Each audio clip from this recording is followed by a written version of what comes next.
than standard time and his effective hourly rate of wage was 60. What will be his total earning if work under Rowan premium plan?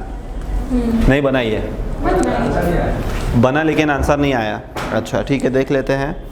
बोला in a factory standard time for a job is 84 hours. एक तो यार यहाँ पर इतना सारा pen रखा हुआ रहता है, एक पेन ये बाकी ये चैप्टर 1 चढ़ना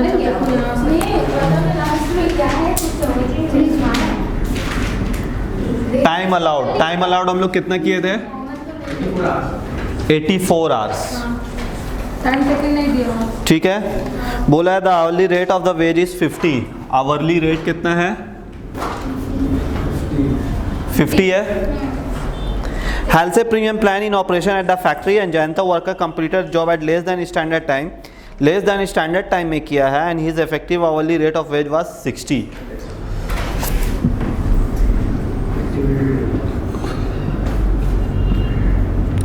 इफेक्टिव रेट दिया हुआ है कितना? 60। ठीक है, और कौन सा प्लान में इसको वेजेस मिलता है? हेल्से में मिलता है ना? हेल्से में भी मिलता है इसको।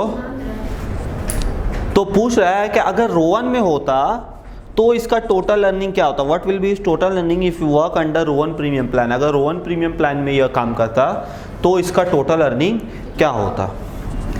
सबसे पहले इफेक्टिव आवरली रेट का फॉर्मूला क्या होता है? Effective hourly rate is equal to total earning divided by time taken होता है।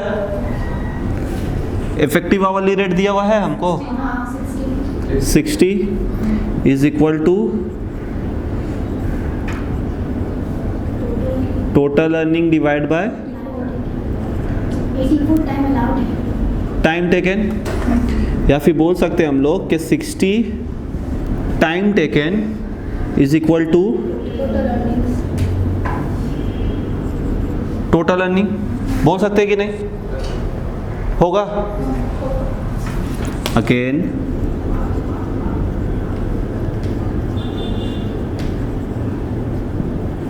Total earning is equal to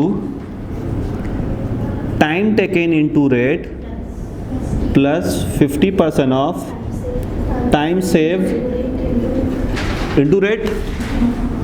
formula है ना ये हेल्से का। टोटल अर्निंग का मतलब ये वाला 60 टाइम टेकन तो पता नहीं है हमको, रेट कितना है तो बोल सकते हैं इसको कि 50 टाइम टेकन होगा प्लस 50%। टाइम से हमको पता नहीं है, लेकिन इसका मतलब होता है time allowed minus time taken into 50।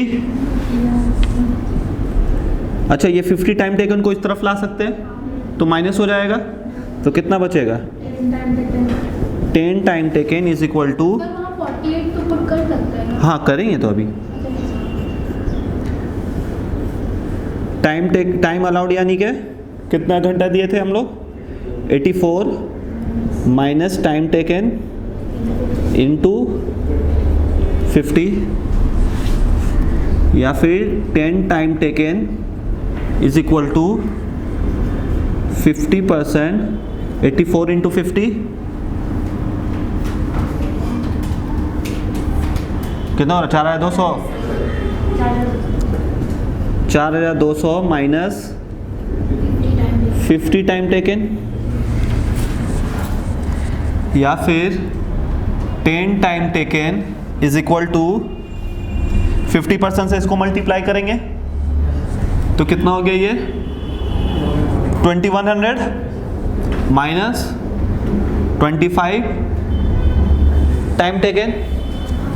25 को इस तरफ लाएंगे तो क्या हो जाएगा? प्लस हो जाएगा, यानी कि 35 टाइम टेकन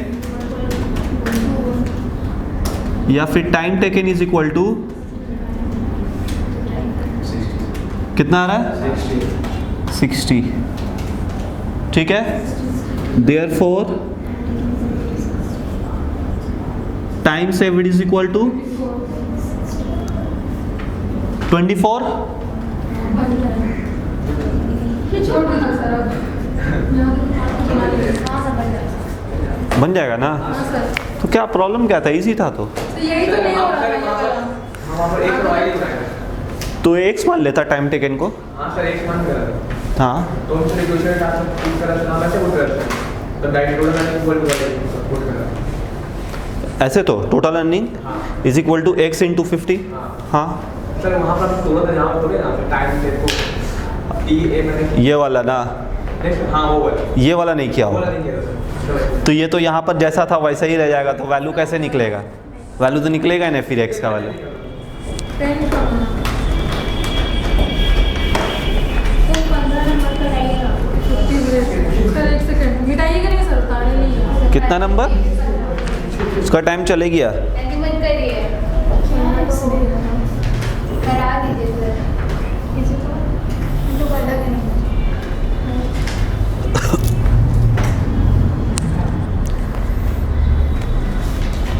ये वाला थोड़ा डिफरेंस था ना 11-12 से।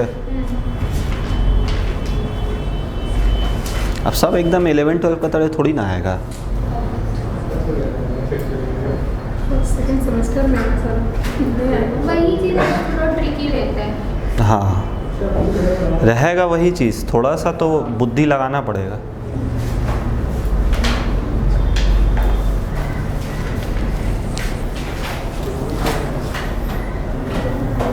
आंसर नहीं मिला। 53 मेरे को मिल गया, छोड़ दे तब नहीं कर पाती।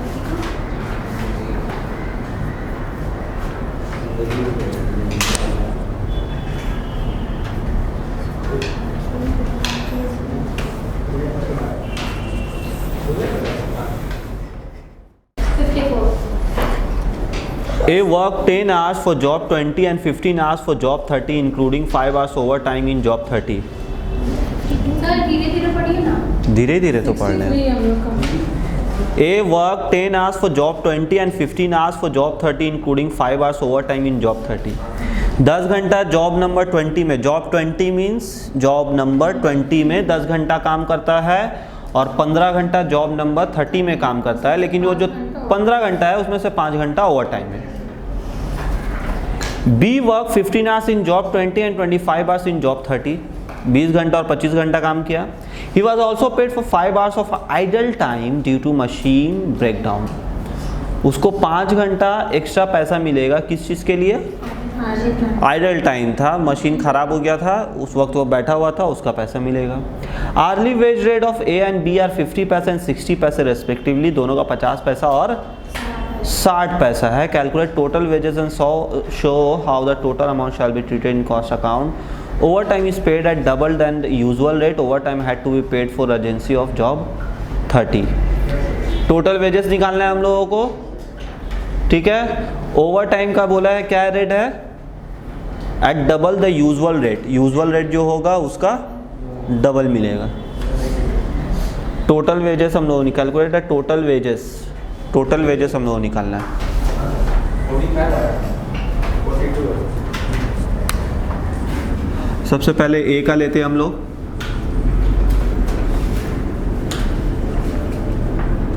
Calculation of total wages for a.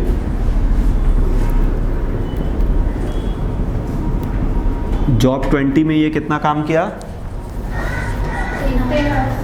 10 घंटा काम किया इंटू कितना करके? 50 पैसे 50 पैसा करके 0.5 यानी कि 5 रुपया।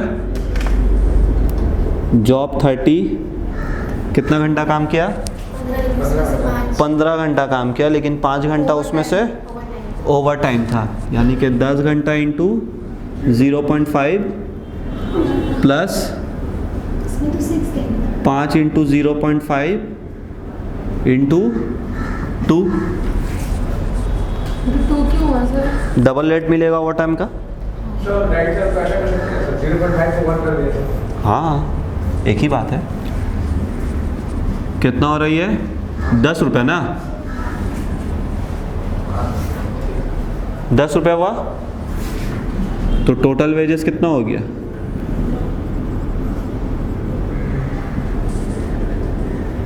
5 + 10 = 15, 15 रुपया हुआ।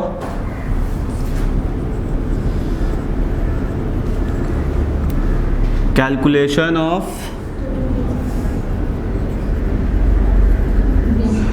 Total wages for B. Job 20 में कितना काम कर रहा है बी? 25 घंटा नहीं 15 घंटा। बी वर्क 15 घंटा इन जॉब 20 ना, 25 घंटा इन जॉब 15 घंटा इंटू कितना करके? 60 पैसा करके ना। कितना हो गया ये इसका? 9 रुपया। जॉब 30 में कितना घंटा काम किया? 25 घंटा इंटू 0.6 कितना आया इसका? 15 ना। सर आइडल टाइम में 5 घंटा उसमें से idle time wages, idle time तो अलग से है ना। He was also paid for 5 hours of idle time due to machine breakdown, अलग से ही तो है। कितना है ये? 5 घंटा इंटू 0.6 कितना आ रहा है? 3 आ रहा है ना। तो इसको जोड़ देंगे हम लोग। टोटल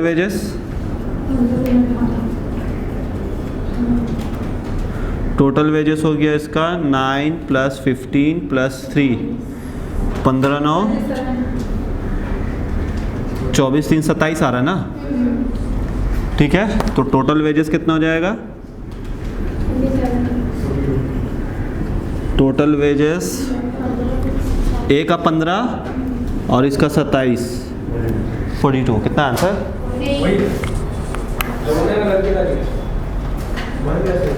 तो इजी सवाल था एकदम, ये सब नहीं बना।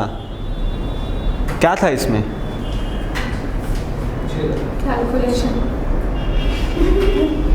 बस खाली 2 नंबर में से पर जरा बस जोड़ करना था, और क्या था?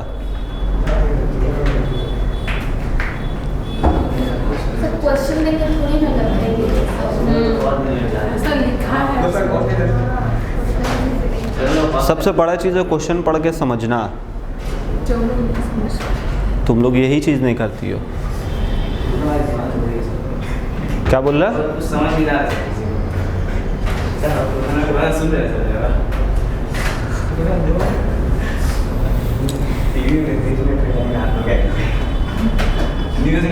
टीवी में ऐड है ना। हाँ 30 मिनट आपके लिए इंतजार कर रहे हैं, 5 लोग आएंगे। हाँ लाइट देगा।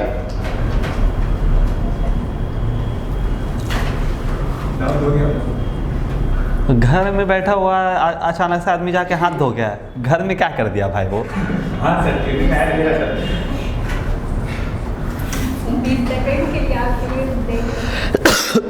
मिटा इसको। एक तो मेरा खांसी जब से हुआ है तब से ठीक ही नहीं हो रहा है।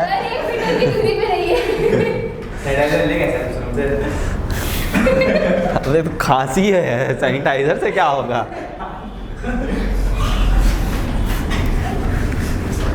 अब जरा सा बस में इधर उधर जहाँ भी खांस देते हैं ना, आदमी लोग घूम के देखने लगता है। हमको तो खांसी बहुत दिन से, आज से कितना दिन हो गया है। बस में लोग देख देख कर पगला हो गए।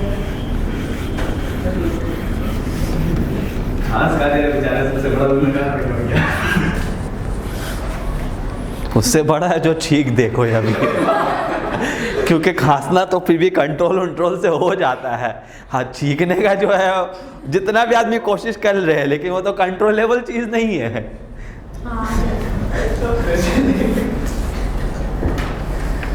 ये था 63 ना। चलो उसके बाद 64 बनाए तुम लोग? सर 65 नहीं बना। 64 नहीं बना सर, हम बनाए ही नहीं। तो ट्राई नहीं किए तुम लोग? क्यों? क्यों? ए बाबू बनाई? हम स्टार्टिंग से कर रहे थे तो मेरा एंड करने के बाद सवाल नहीं समझा। ये सवाल समझ ही में नहीं आया 64। समझ ही नहीं आया कैसे बना है, तो छोड़ दिया, देखने के बाद लेके छोड़ दिया। तो मतलब यही हुआ ना कि सवाल समझ में नहीं आया, कॉम्प्लिकेशन आने का क्या जरूरत है। बोला from the following particulars calculate the gross earning and net earning for the month of March. इसका ग्रॉस अर्निंग निकालना है और नेट अर्निंग निकालना है। सबसे पहले बताओ ग्रॉस अर्निंग और नेट अर्निंग किसको बोलते हैं? ये जो मिलता है एग्जैक्ट उसको काट के जो हाँ, ग्रॉस अर्निंग जो हम पूरा जो हमको मिलना चाहिए, और नेट अर्निंग उसमें से टैक्स डिडक्ट करके हम सिर्फ टैक्स नहीं बोलेंगे। ग्रॉस अर्निंग मतलब जितना अलाउंसेस है, अलाउंसेस को जोड़कर जो भी आता है उसको बोलते हैं ग्रॉस अर्निंग, और उसमें से डिडक्शन को डिडक्ट करने के बाद जो आता है वो होता है नेट अर्निंग, या फिर तुम जो बोल रहे थे अभी word in hand salary. Net earning that is in hand, हाथ में कितना पैसा मिलता है। तो ग्रॉस अर्निंग और नेट अर्निंग निकालना है, तो ग्रॉस अर्निंग निकालने के लिए जितना अलाउंसेस है उसको जोड़ना पड़ेगा। अलाउंसेस क्या क्या है? बेसिक वेजेस मेरा अलाउंसेस है तो जोड़ेंगे उसको। डीएनएस अलाउंसेस है, जोड़ेंगे उसको, ठीक है।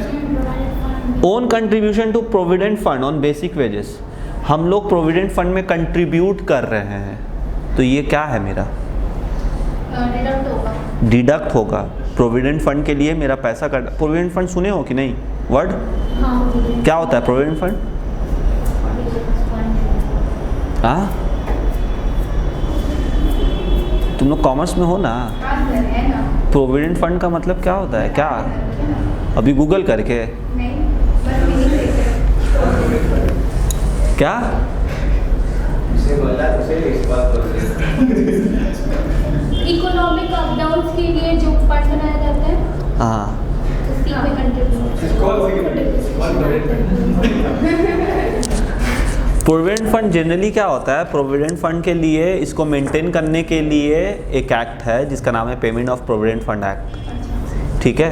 ये प्रोविडेंट फंड जनरली उस एक्ट के थ्रू होता है। उसके लिए बहुत सारा क्राइटेरिया है कि एक इंडस्ट्री में इतना एम्प्लॉय होना चाहिए, इतना उसका वेजेस होना चाहिए। जैसे कि पेमेंट ऑफ बोनस एक्ट होता है उसी तरह से होता है payment of provident fund act. तो प्रोविडेंट फंड में क्या होता है कि कानून बना हुआ है कि एम्प्लॉई का जो मज़दूर है या स्टाफ है, ठीक है, उसका कुछ हिस्सा जनरली अभी 10% है जिसको बोलते हैं, 10% उसका बेसिक का काटा जाएगा, काट के उसका नाम पर जमा कर दिया जाएगा प्रोविडेंट फंड में, जो कि सरकार मेंटेन करता है। और वो प्रोविडेंट फंड का जो अकाउंट होता है वो इतना ज़्यादा सिक्योर होता है कि कुछ भी हो जाए, सरकार का पास मान लो अगर पैसा नहीं भी है तो भी वो प्रोविडेंट फंड का पैसा इस्तेमाल नहीं कर सकता है। सबसे एंड में मतलब पूरा कंगाल हो जाएगा सब सरकार, तब इंडिया करेगा, तभी प्रोविडेंट फंड यूज़ कर सकता है, प्रोविडेंट फंड का पैसा यूज़ कर सकता है।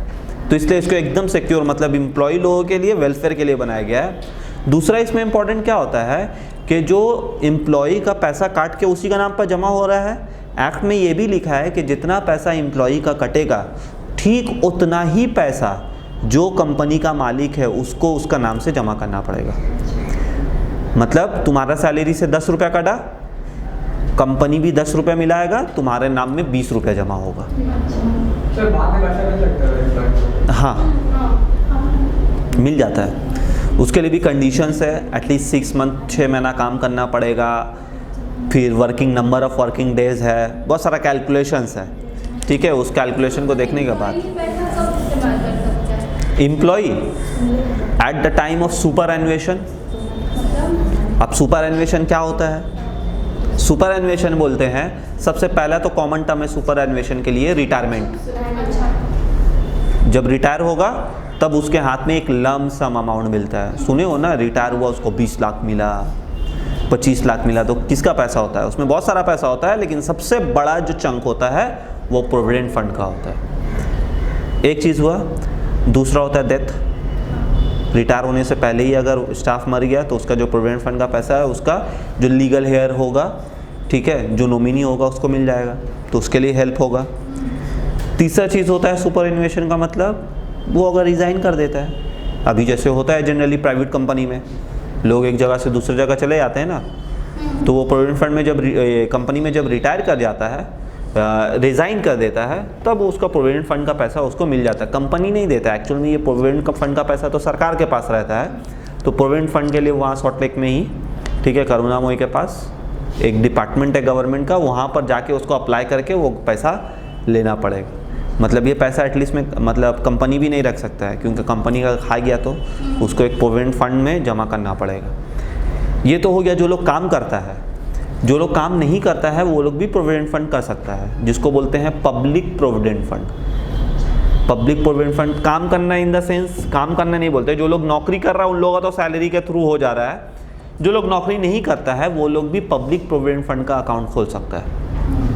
बैंक में, किसी भी बैंक में, जनरली सब बैंक में नहीं होता है, जो बैंक में जाके पूछना है कि उसमें पीपीएफ का अकाउंट खुलेगा कि नहीं, पीपीएफ पब्लिक प्रोविडेंट फंड, वो अकाउंट खोलकर आप उसमें पैसा जमा कर सकते हैं। साल में मिनिमम 500 और मैक्सिमम 1.5 लाख रुपए, तो वो आपका पैसा जमा होता रहेगा। 15 साल तक आप उस पैसा को नहीं निकाल सकते, 15 साल बाद ही निकाल सकते हैं। एक सिक्योरिटी पर्पस के लिए इसको बनाया गया। तो यहाँ पर जो own contribution to provident fund है, ये क्या है कि उसका एम्प्लॉय से पैसा डिडक्ट हो रहा है, एम्प्लॉय का सैलरी से डिडक्ट हो रहा है। दूसरा है ओन कंट्रीब्यूशन टू ईएसआई। अब ये ईएसआई क्या है? बस स्टॉप, राजाबाई से पहले वाला।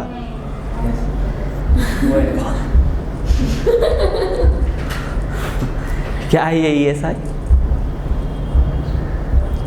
सुना है कभी कि नहीं? सुना तो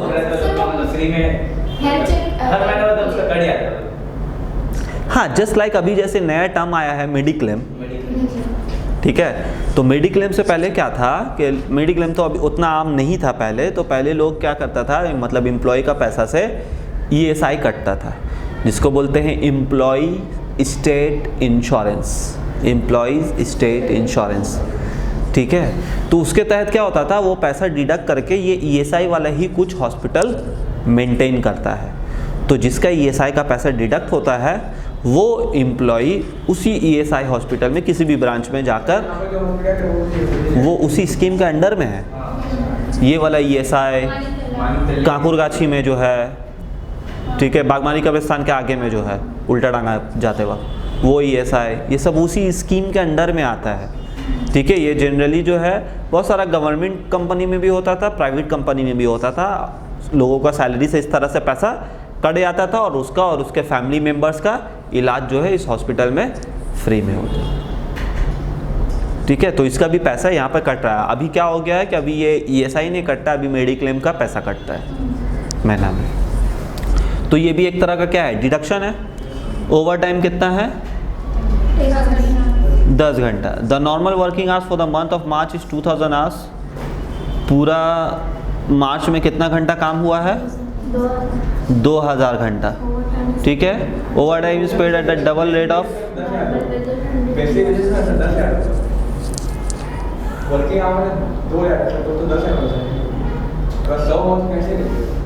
नॉर्मल वर्किंग आवर्स जो है वो 2000 घंटा है।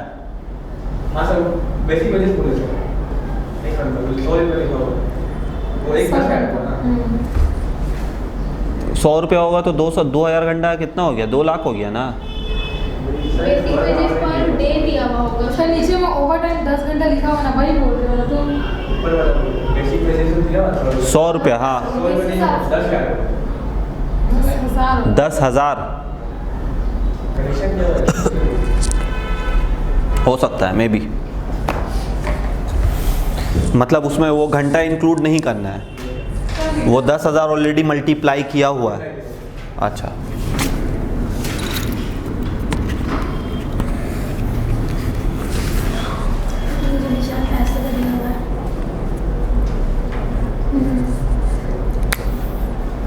तो बेसिक वेजेस दिया हुआ है 100, उसको बोल रहा है 10,000 कंसीडर करने के लिए। चलो हम 10,000 कंसीडर कर लेते हैं।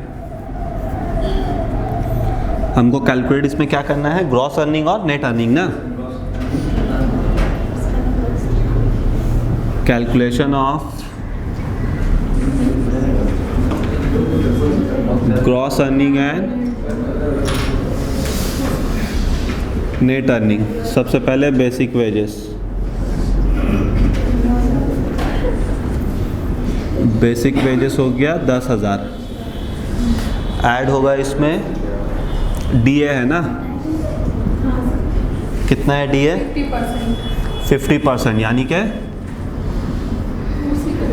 5,000।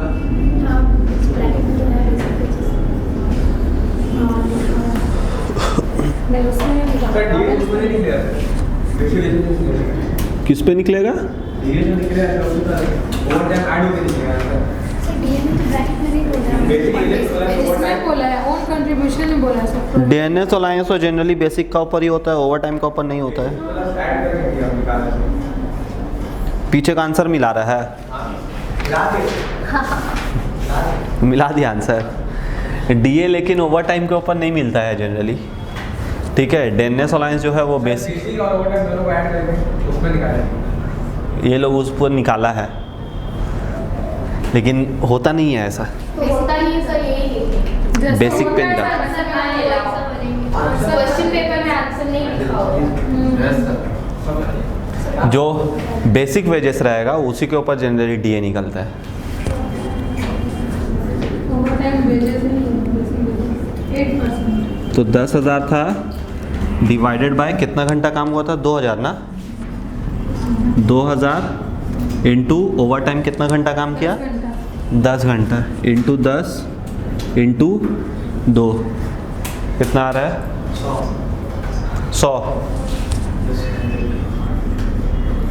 यानी कि टोटल हो गया 15,100। ये हो गया ग्रॉस अर्निंग।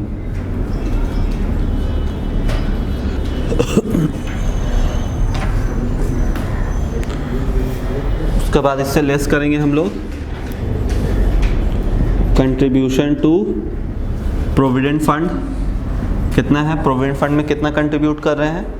8%। 8%, यानी कि 10,000 का 8% कितना हुआ? 800।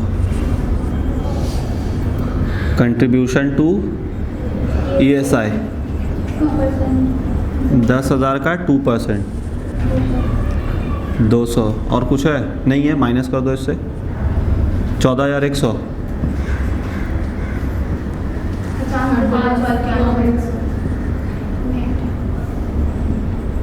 नेट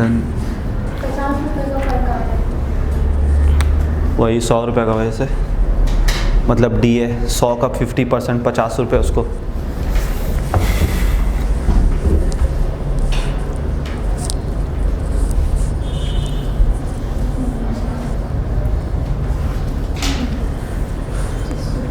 सरफू सर क्लास नहीं ले रहे हैं?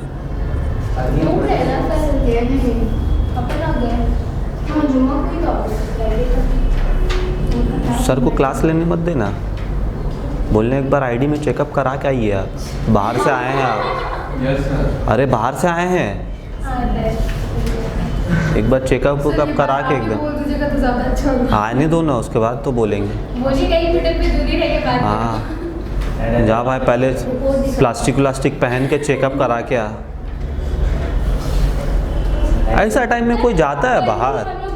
पागल है। तो सर हम लोग फोटो में जैसे देखे थे ना ग्रुप में सैनिटाइजर लेके और ये सर नहीं शायद हाँ है सर लेकिन चेक नहीं करते हैं सर।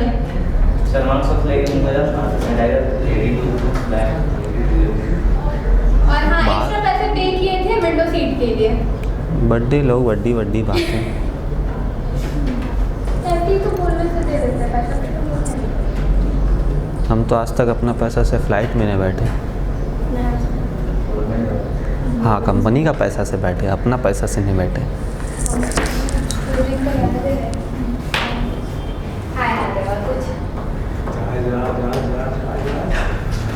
मिटा इसको।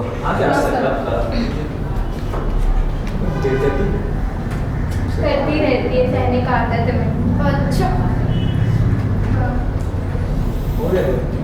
ये बन जाएगा। सात से पहले चला ठंडी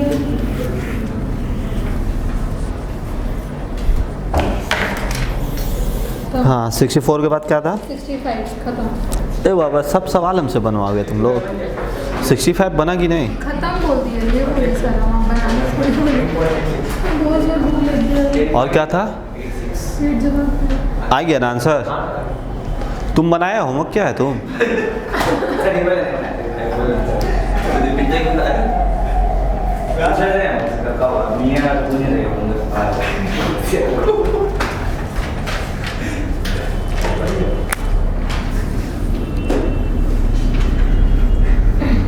लेबर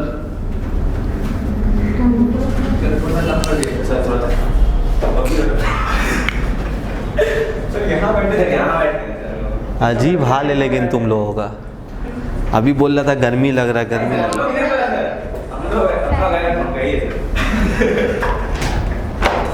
मेरा भी घर में पंखा है। मेरे भी घर में पंखा ही है, पर गर्मी ज़्यादा शादी का है। पंखा कौन देता है? गरीब लोग। कौन बोला गरीब लोग बिना पंखा का रहता है? पंखा कैसे दे रहे हैं? कोई पंखा है।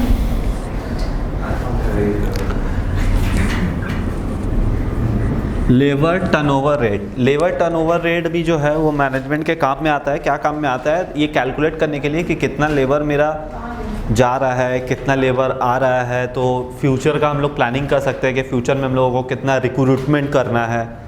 ठीक है, जैसे गवर्नमेंट निकालता है ना कि इस साल हम लोगों को इतना रिक्रूटमेंट करता है, तो वो कैसे निकालेगा? वो लेबर टर्नओवर रेट कैलकुलेट करने के बाद निकालता है कि इतना लेबर को और हम लोगों को लेना पड़ेगा। सम अभी नहीं बता रहे। लेबर टर्नओवर रेट 3 तरह से निकाला जा सकता है। 3 तरह का मेथड है इसका। Number 1 separation method. Separation method में क्या होगा? फॉर्मूला है लेबर टर्नओवर रेट निकालने का। Number of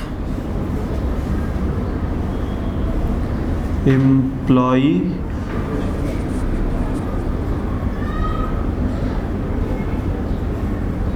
separated divided by average number of employees into 100।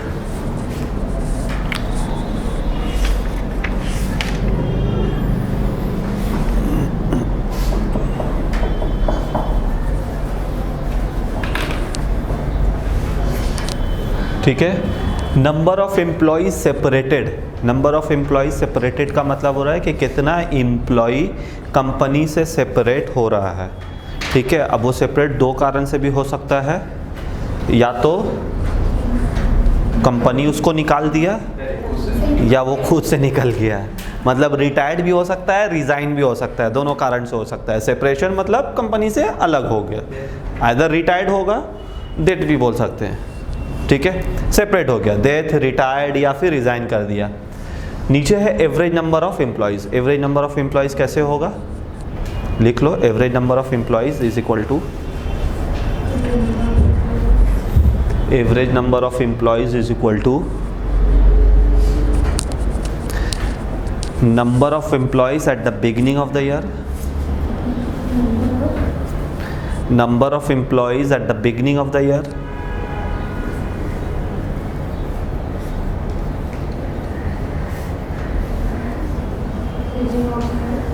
plus number of employees at the end of the year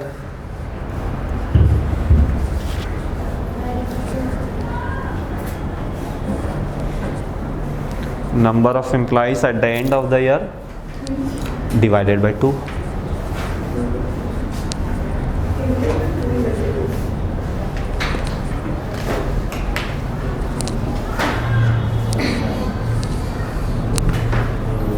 ठीक है, दूसरा मेथड क्या हुआ?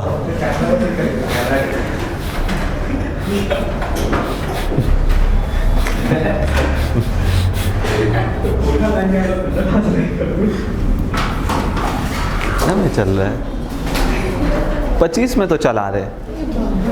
सर वहाँ बैठ गए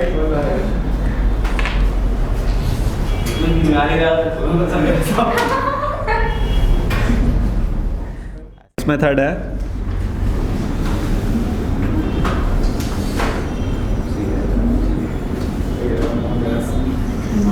क्या रिप्लेसमेंट मेथड,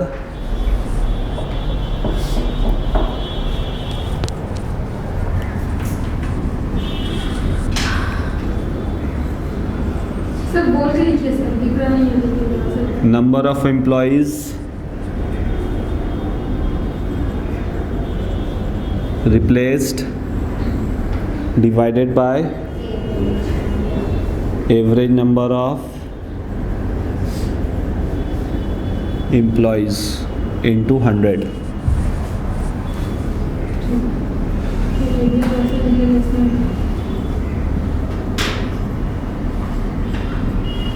तीसरा है flux method.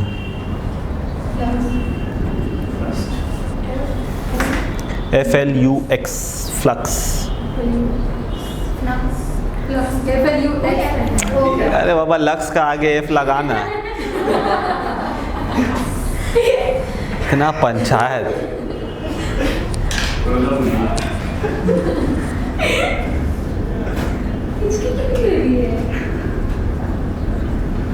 Number of employees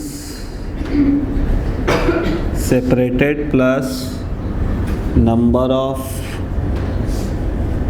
employees replaced divided by average number of employees into 100.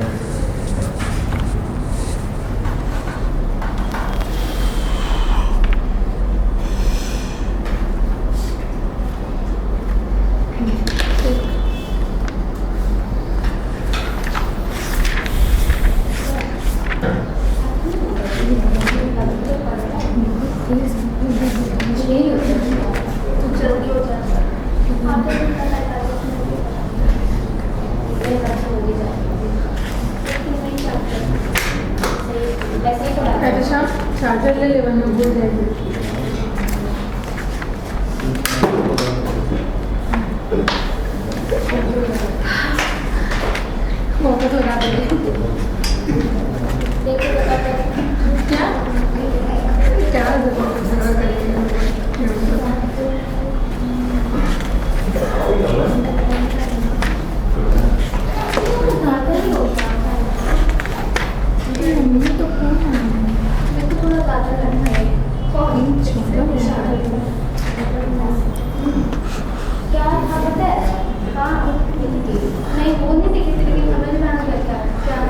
उतार लिया बाबू ये, बस यही 3 फॉर्मूला है। क्वेश्चन नंबर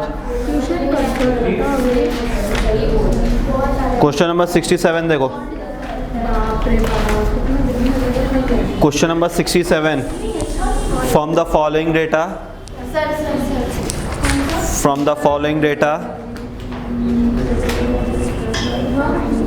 देखो कहाँ पर लिखा हुआ है, ये वाला 57 नहीं बता रहे, 57 दो क्लास था ना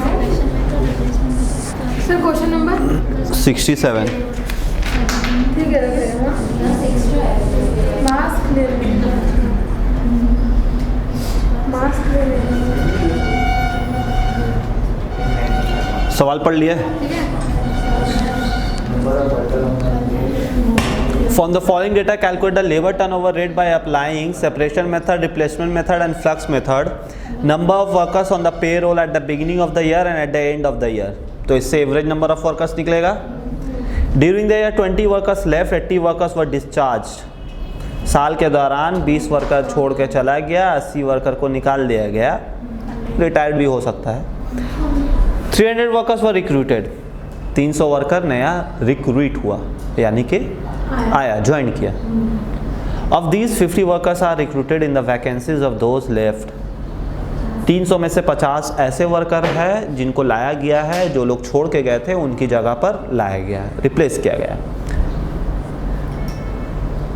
While the rest were engaged for an expansion scheme, बाकी 250 लोगों को एक्सपैंड करने के लिए लाया गया। तो लेबर टर्नओवर रेट निकालते हैं, ठीक है। चलो सबसे पहले क्या क्या दिया हुआ है, सबसे पहले लिखो क्या दिया हुआ है। Number of workers at the beginning of the year लिखो।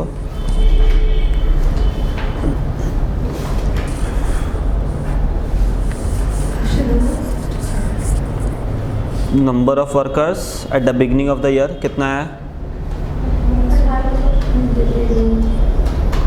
1800। Number of workers at the end of the year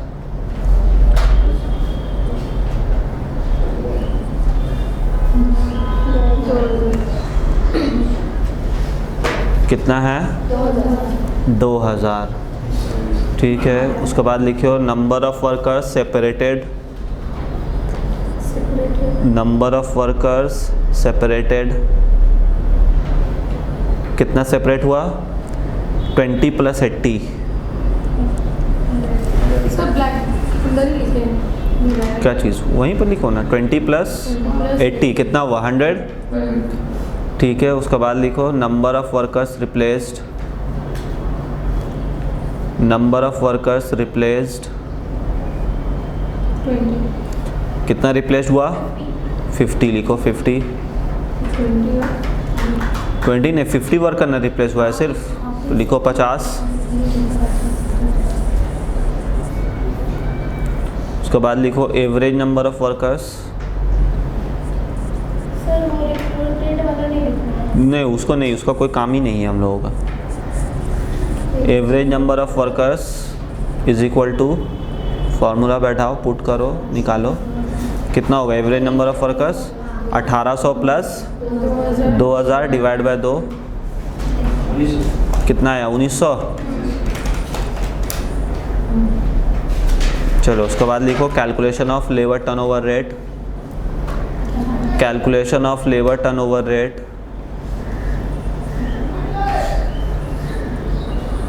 लिखे। Calculation of labour turnover rate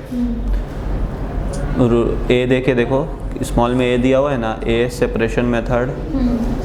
नीचे में ए दे के लिखो a separation method is equal to, separation method का क्या formula है? फॉर्मूला पुट करो।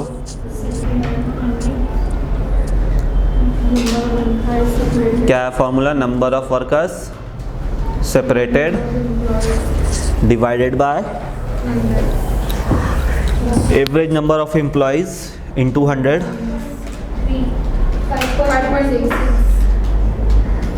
5.26। बहुत डिजिट है, 4 लिए चलो उसके बाद दूसरा बी दे के लिखो रिप्लेसमेंट मेथड।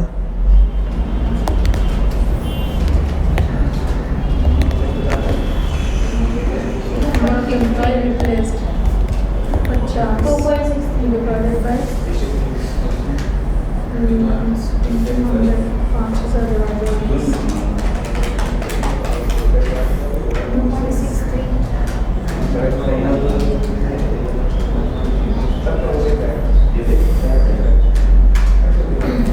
उसके बाद फ्लक्स मेथड। 7.89।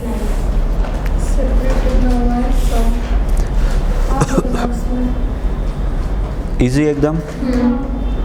लेकिन सारे इनको दिया हुआ रहेगा। हाँ, देखना ये वाला कोई क्वेश्चन आता है कितना? 10 साल में एक बार आया होगा तो आया ये होगा। वाला हाँ। तो 15 में आया था सर, तो और नहीं आएगा, और नहीं आया। और नहीं आएगा तब, अभी 10 साल नहीं हुआ। टफ नहीं रहता है, क्या है ना, डिफरेंट आता है क्वेश्चन। हाँ, नया रहेगा क्वेश्चन। लेबर का जितना भी क्वेश्चन आता है एग्जाम में सब मतलब पिछला साल से रिलेटेड नहीं रहता है, नया रहता है। तो वो एक साल के बाद तो रिपीट होगा।